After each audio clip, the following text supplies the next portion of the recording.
Okay, I've got 25 and a half. We're going once, going twice. All in, fair warned, and sold. You're listening to the How's It Goin podcast. Tony Abbott in Budgie Smugglers. Yeah, no. Interest rate cut. The election. Interest rate cut, Charles. Interest rate cut down 0.25. I just want milk that tastes like real milk. What do you mean the bank is out of money? Insolvent? Let there be 1,000 blossoms bloom as far as I'm concerned. But I ain't spending any time on it because in the meantime, every 3 months, a person is torn to pieces by a crocodile in North Queensland. Well, that was too loud. How's it going? I'm here with Madison and Kristian, my co-hosts. And who are you? And I'm Ben. I always forget the start. Episode 4. Wow. Already. Wow, we're smashing. We're into it. You know? This one, in case you weren't following us on social media, which you should be, please do so. Instagram, Facebook, follow, like. We've been putting up a couple of polls to get some questions from our lovely followers. Not Polish people. Polls as in questions. Kristian and his polls. So we've been putting up, asking for some questions. Don't be afraid. There's never a silly question. Yes, we love them. We get to have a bit of a giggle as well in the background. We in particular had one thinking as well. Yeah, 100%. We had one gentleman, he will not be named, ask us several questions, and we really appreciated it. And we're going to answer a few of our viewers' questions today. So, yeah. I'm going to jump on and pick a question for you, Benny. Let's go. I'm going to start us off. You're going to start us off. How exciting. So, okay, a question that's usually that I would answer, but I want to hear your take on it. Not this is a test. sexist. I just want to hear the sound of Ben's voice. I want to know, how do you prep your property for profit?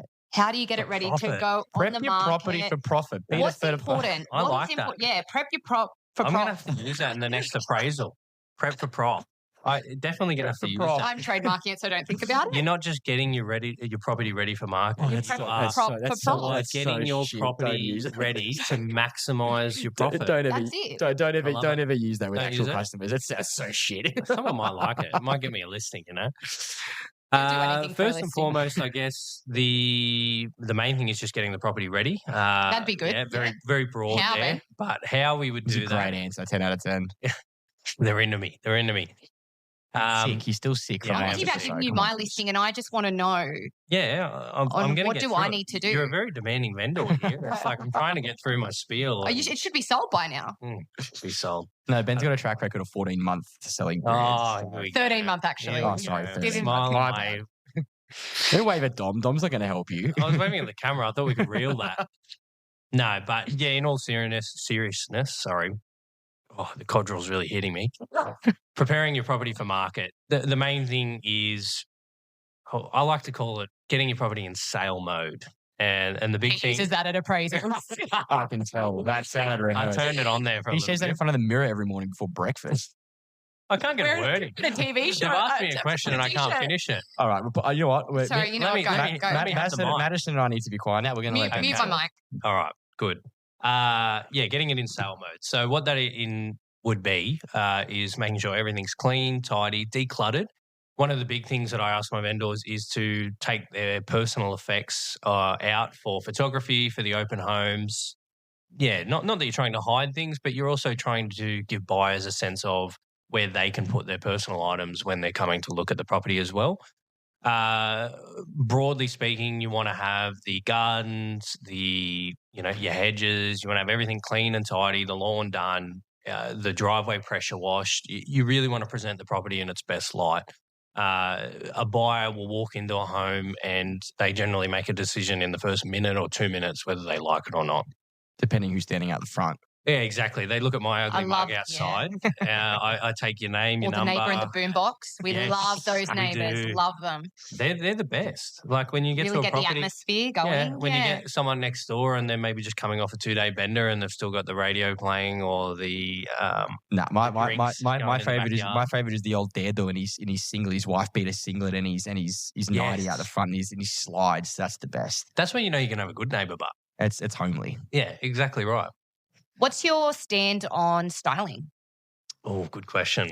Styling, I think it depends on the style of home as well, as bad as that probably sounds, but you don't really want to be spending thousands of dollars on a styling package for a unit worth maybe $500,000. So looking at your return on investment. 100%. Yeah. Thank you. Yeah, you really don't want to overcapitalize.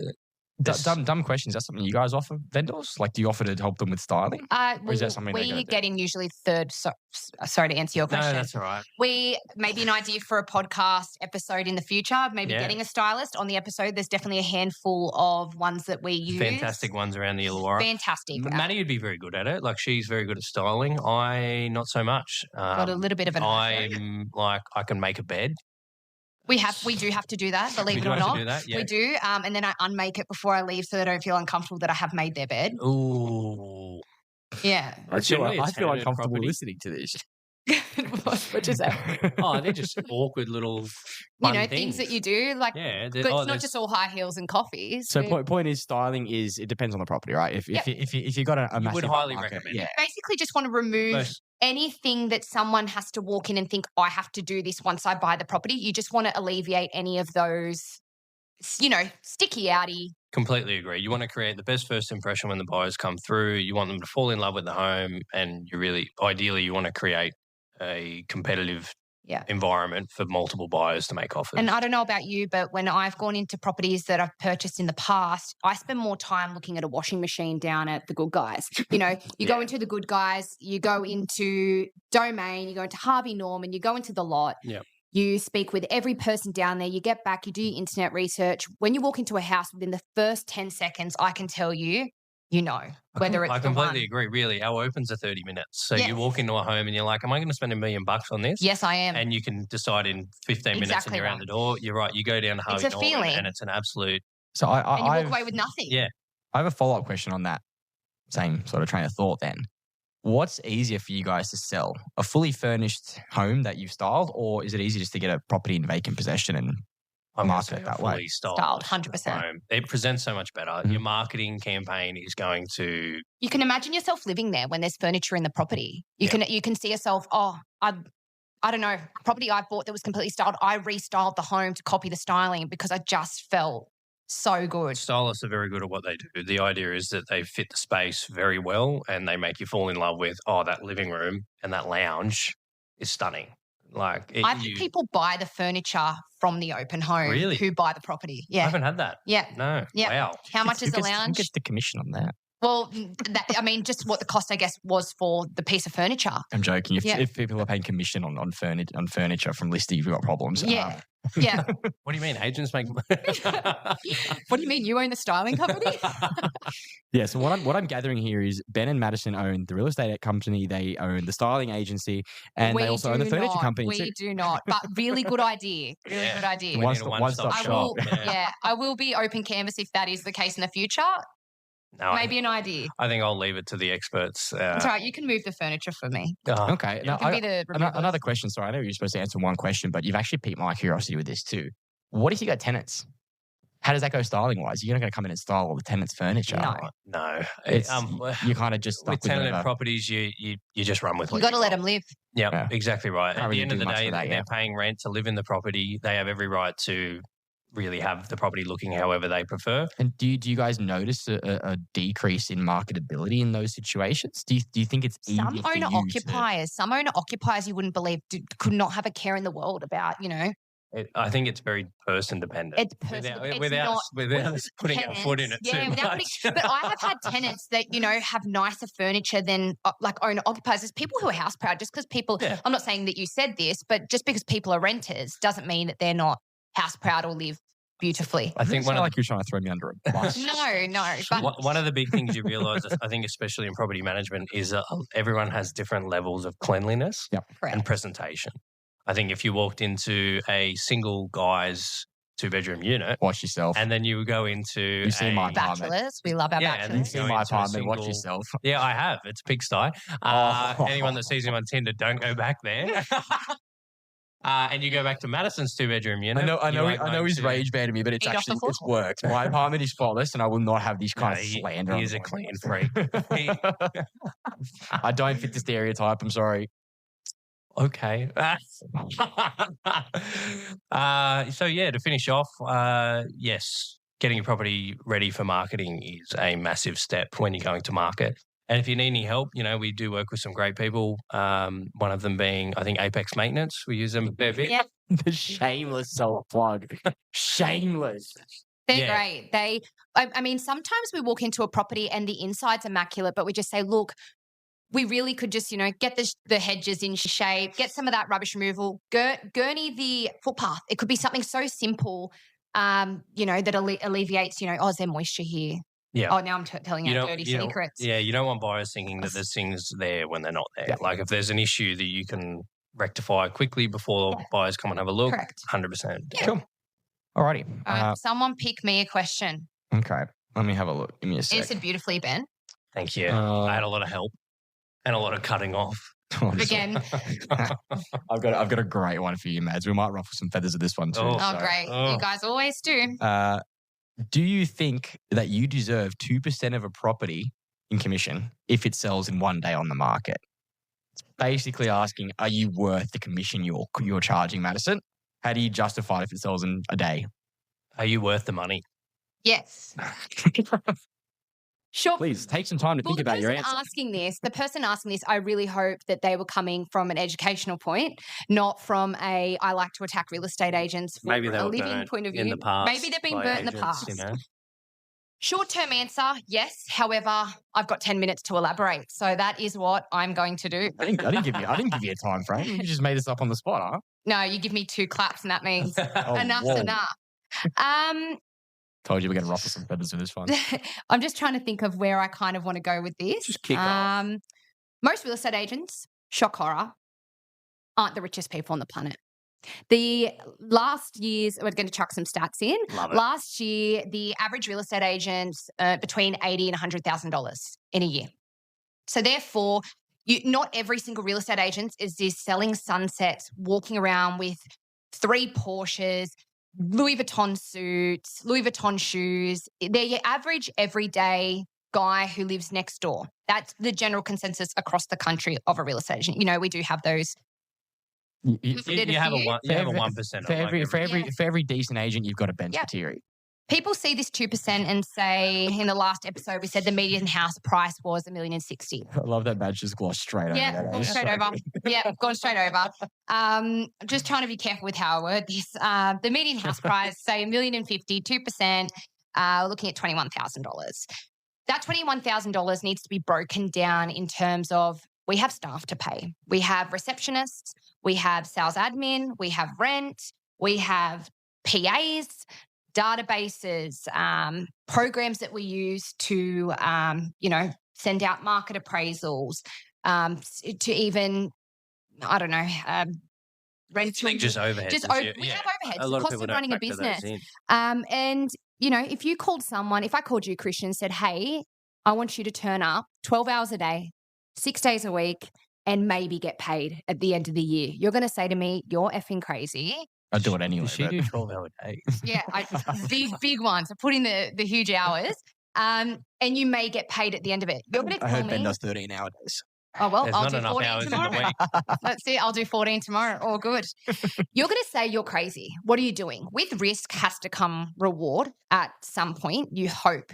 Again, it's risk. That's all that involves. Well said, I think. A lot of people don't factor that in. Well, I'm going to back. Yeah, I'm going to back you up. I don't think in a field like yours, you can't have flat fees. It's got to be incentivized, right? Yeah. It's in the same, mainly because the marketability of a 2-bedroom apartment in Wollongong that's worth $700,000. You're going to have a lot more interested parties than a $4.7 million mansion up on the top of Bullseye somewhere. So if one property is discernibly easier to sell. You also have to look at the ones you don't sell. Yeah. The ones you don't sell, there's properties, Ben spent 13 months at a property. You could turn up there. We sold it. It's sold. I actually feel bad now. Ben's I've been paid. Sold. Like it's done. Off to Europe. Anyway, so we have properties that we turn up, multiple meetings a week, taking hundreds of people through these properties, opening them twice a week, and the vendor ultimately says after 6 months, you know what? I've decided I'm not going to sell anymore. Yeah. You get are nothing. getting paid a big fat whopping zero. Yep. Not for your time put in. So, there's wins, huge wins. Like we said, 21 days on market on average at the moment. Some are less, some are more. Awesome. But there's some that you have to walk away and you are earning a big fat $0. I guess a question back to that might be, would you be willing to pay more to your agent if it does take longer to sell? Well, that's... Well, I mean, yeah. I've got her. Well, I was going to say that's a sliding scale. But Yeah. No, but I days mean, on as market in, sliding No, scale. that's yeah. it. Like, That's not I open get to what you're saying. negotiation. It's got to be incentivized because if a Otherwise, property, you take the lowest.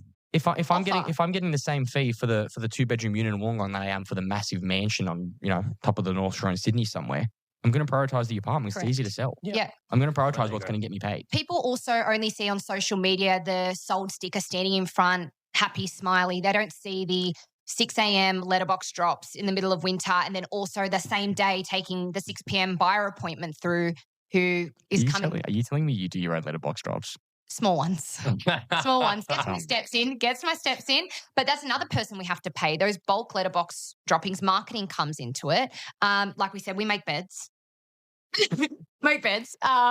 we really jumped across there, didn't we? Letterbox dropping to making beds. So, but you don't see all those little hours that things do add up. So when you put down your dollar per hour across 5 or 6 people that you're employing, your overheads of the business, you know what? It really does come down to it. Okay. I mean, look, me personally, like I said, I'm inclined to agree with you. Some fields, much as you might not like it, they have to be incentivized. Correct. And to your point, for every agent who is, on selling sunsets making millions of dollars a year, there's an agent who's barely cracking 80 grand a year to get 3 listings a year. It is what it is. You say you pay for experience, you're paying for negotiation skills built up over could be 20, 30, 40 years. You go into a specialist appointment to look, the guy's looking at your ear for 30 seconds and bang, you walk out at a $480 fee. You're paying for his knowledge, his experience, his time that he's put into his career. We're doing the same thing. You might be annoyed by that. Completely agree with it. But at the same time, it's a controversial question and everyone loves to argue it. It's the great debate.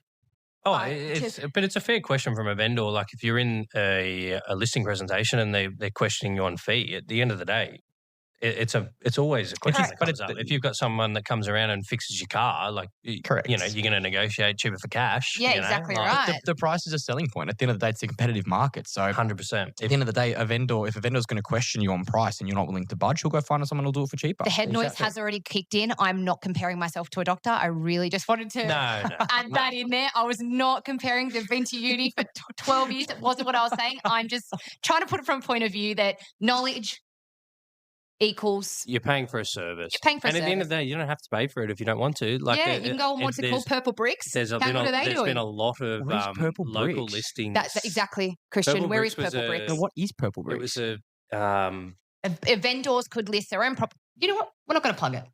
We're not going to plug Purple Bricks. Yeah. I've never heard of it. 5 88 606. There's a lot of them going around like sell my own home these days. You'll see it on sell without an agent. Gotcha. Yeah, it's a lot of people that will just decide that they want to do it themselves, which is fine. But I think from a buyer's perspective, and I'm only talking from speaking to buyers that have looked at properties like that, they feel uncomfortable negotiating with the homeowner. You feel uncomfortable going to an open home and it's the homeowner there. You need to get a third-party person in there that's not emotionally attached to the property and can see it for its true value against other statistics, not that they brought their first born home and, made all these memories. And you've got to remove the emotion out of it and have someone ready there to back you up and negotiate, because at the end of the day... Not everyone's good at negotiating. That's really one of the biggest parts of our job. Correct. If you're not good at it, you just concede and you take whatever you can get. Part of our fee is because we feel we can negotiate a higher price for the vendor. And that's why it is incentive-based. Otherwise, you would just take the lowest possible price and you would just flog it off, sell it. be done with it. First offer that comes in the door, it's let's just take that. It has to be. No, well, if I can get another $100,000, I'm going to reap benefits out of that because of my fee. You know what, guys, I'm proud of us. I feel like we have covered this topic without completely putting our feet in it. Yeah, calling myself a doctor. Yeah, well, it wasn't that did happen, but it's no. I think we did a good job. I'm proud of us. Is it Kristian's turn? Does it have to? Okay, I'm happy to skip. I'll fire away. You go, Benny. No you pick this question. You can pick. You guys seem like you're really enjoying it. I realise I actually don't have it on my phone. I was Okay. gonna ask him what's his relationship status at the moment, but What? we can Really? skip. Finance bro wants a wife. Can that be a question? Are we still on this topic? Can we Yeah, whack right. up some DM? We're like 2 episodes later from when we last made that reference, and we're still on it. All right, let me see. What's a question that I can ask you? Christian, do you think you're worth the commission that you charge for your? Do you? Obviously, I am. You know why? Because I think it's a good. no, you know why? People don't pay me. I get paid by the bank. Yeah. so people don't no one care. pays me. Yeah. What are requirements of guarantors and how do they work? Oh, you've asked me that one. Okay. It's not a hard question to answer. It's just a very long-winded question. Break it down in for the us. sense. What's a guarantor? Don't dance, please. Just. I hate myself. I kind of hate you too. No, well, guarantors. Basically, what it is, a guarantor. Historically, there's been 2 types of guarantees. There's what's called a security guarantee and a servicing guarantee. Servicing guarantees, I don't know if any banks actually even still do them anymore. Not in the traditional sense, only in really weird little niche scenarios. But what that used to be was, for example, if you had plenty of deposit, but you didn't have the income needed to support the loan that you were applying for, you could get someone to sign onto your loan as a servicing guarantor. And basically what they would do, that's basically them making a pledge that if you can't meet the repayments, they will cover it. Most can banks do that for you.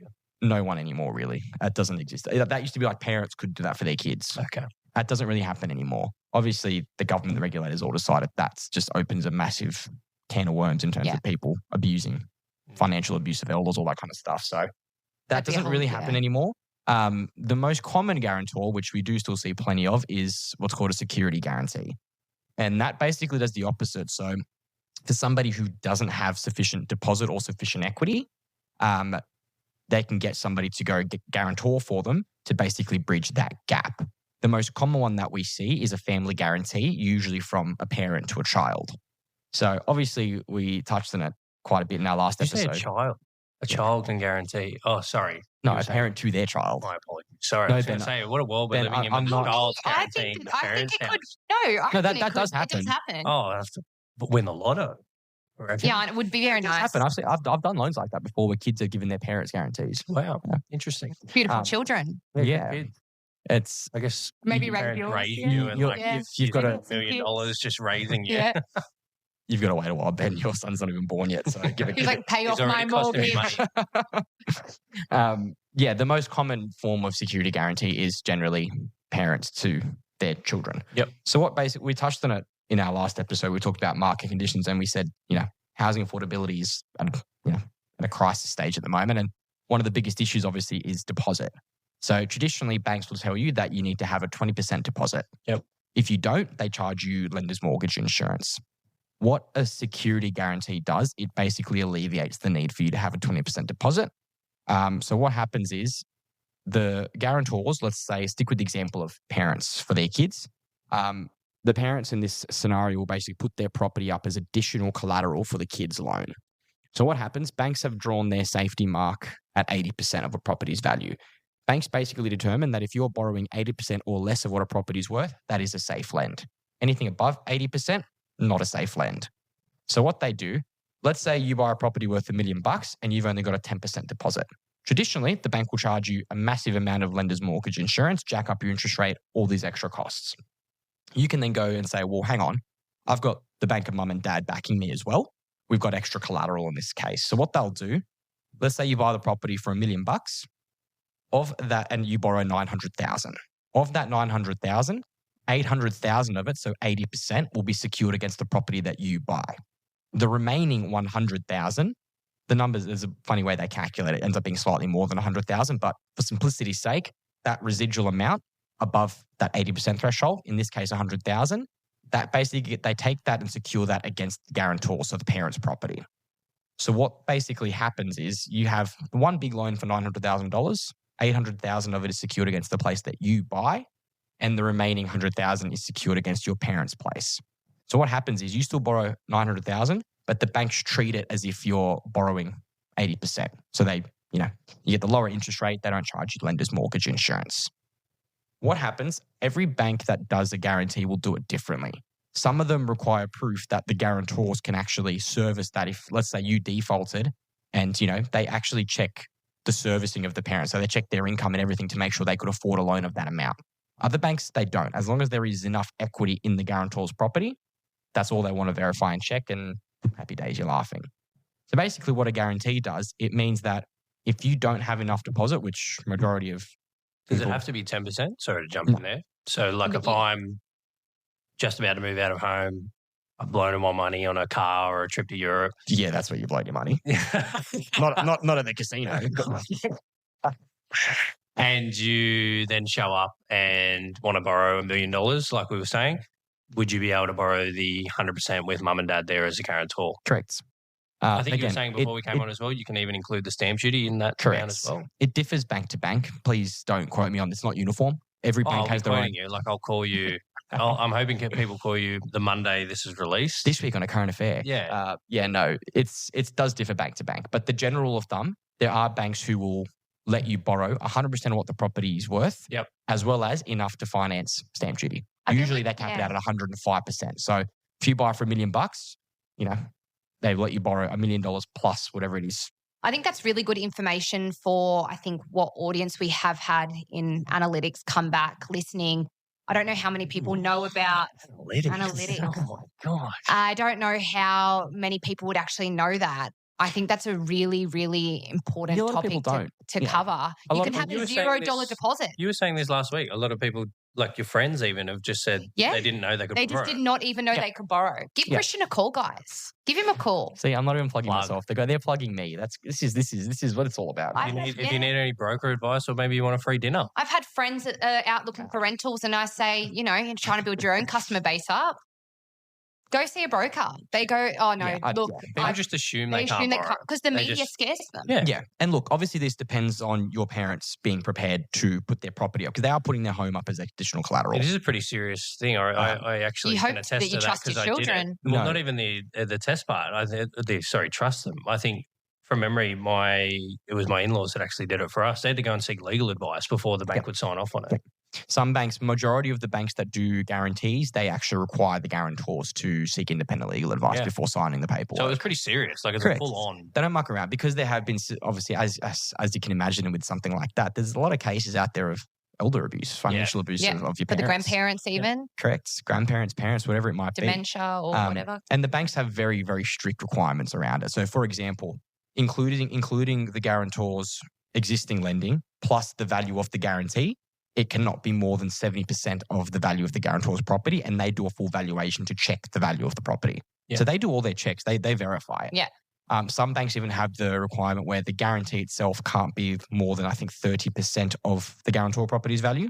Okay. So, if you are buying a property worth $1 million and the guarantee is 200 grand, but your parents own a unit worth 400 grand, in theory, the guarantee is below the 70% threshold, but it's more than 30% of the value of their unit. So the bank won't do it. So and again, it differs very, very much bank to bank.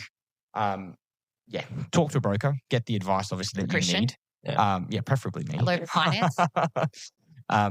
Just reach out. I find so many people when I have these conversations, they turn to me and they go, I had no idea. Wide-eyed. I thought I was screwed until I could save a deposit. I didn't realize.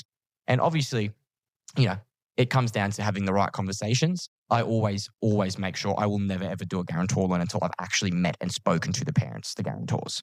And property prices are rising higher than people are even able to save it at this point. So Well, this is the issue. If you're, in most cases, the amount of money you're saving is outpaced by the market growth. correct. It might take you, 2 years to save the additional 100 grand you need to form enough of a deposit. But in that time, the market does 15%, Going up and anyway. you're screwed. You're on your ass. It's If you're lucky enough where your parents are able to, it's a massive step. Short form is if your parents or grandparents own their own property and they're happy and trust you to put their properties up as collateral, you can buy a property with $0 as a deposit. in theory. In theory, if you other And things that come could into be play, owner In occupier theory. or an investment. Correct. It doesn't affect. Yeah. Correct.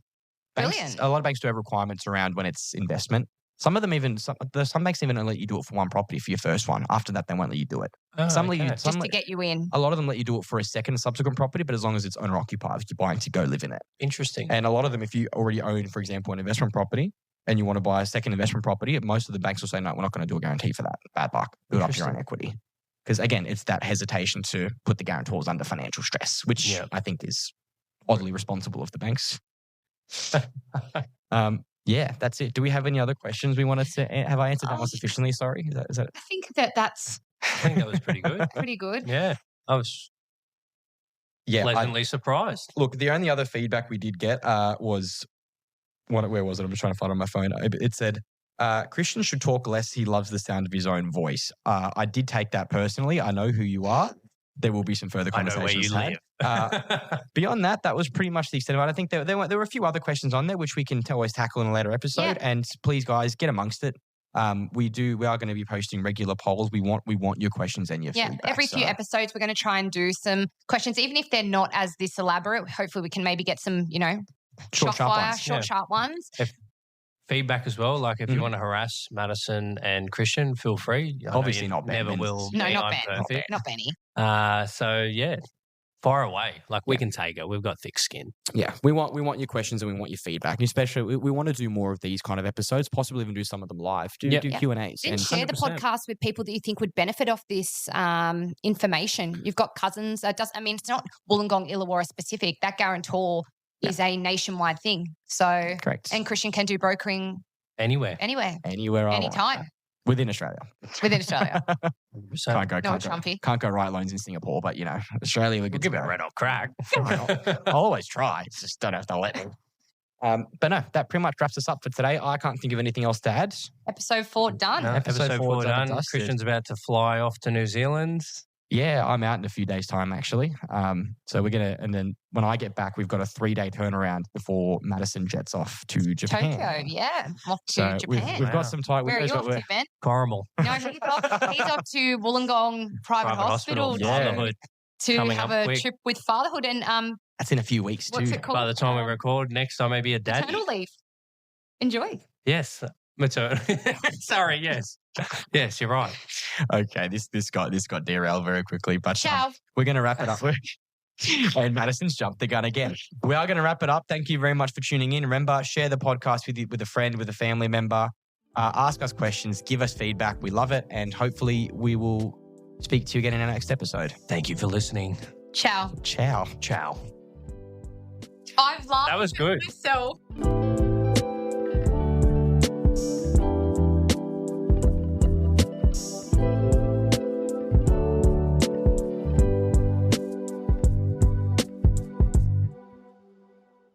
Everything presented in this podcast is for information and entertainment purposes only, and all advice is to be considered general in nature. It does not take into account your personal circumstances and financial objectives. Please consider if this advice is right for you and look to consult a financial professional.